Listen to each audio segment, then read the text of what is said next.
Oluyimba lwa King Saha olupya munnange Ssebo Kabaka munnange ate lukyakutte akati ate ku mitimbagano kw'ossa ate munnange waliwo munnange akatambi kano kageetenza ate wali vairo ate kw'ossa ate n'omukulu ate Bobi Wine nga beekola ebintu ate ne mukyala we wali wonna nako kageetenze nnyo ate wali vairo. Ngenda kubeera nga ntandika n'akatambi ka Bobi Wine era nga bw'okalaba munnange ako akatwedize ennyo ku mikutu egy'enjawulo wali munnange nga bakira obwedda nga ate bali mu kwekola ate wali ebintu muganda wange gwe alaba Jaminat Yugi era nga bw'olabaawo omukyala Babby kw'ossa ate n'omukulu Bobi Wine.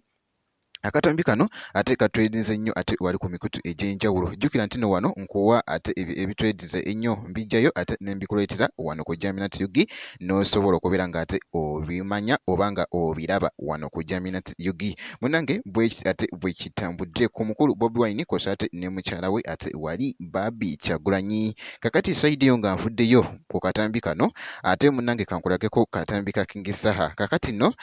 wali munnange ate mu NUP munnange bamukyaliddeko wali era nga bw'olabaawo omukulu wali ate King Saha ku luyimba luno munnange ate ne balukolamuko ate wali dansi ate wali ng'era bw'olaba munnange mu katambi ako oluyimba luno olwa Kabaka olwa King Saha olupya munnange ate nno olufuuse ate ensonga ku mikutu egy'enjawulo.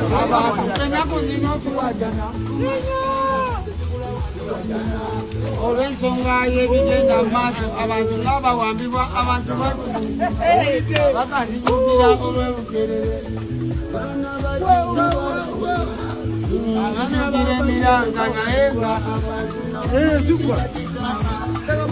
tula amaloboozi okuwulira abalabe baffe nga batukonjera nze wane n'omusajja wo nasitula eddoboozi baneno babumanya Ssebo Kabaka namunswa n'ensonga ezindi ez'okulobera Ssebo Kabaka namunyola abalabe baffe baffe olwa King Saha Ssebo Kabaka muganda wange gwe alaba Jaminat Yugi era nga bukolaba kana akatambi nako katwedinze nnyo ate wali ku mikutu egy'enjawulo naye nga make sure nti no osubscribinga wobeera nga tonnaba ngenda kubeera nga nkomawo ate maaso eyo ne zi update endala bwekiti.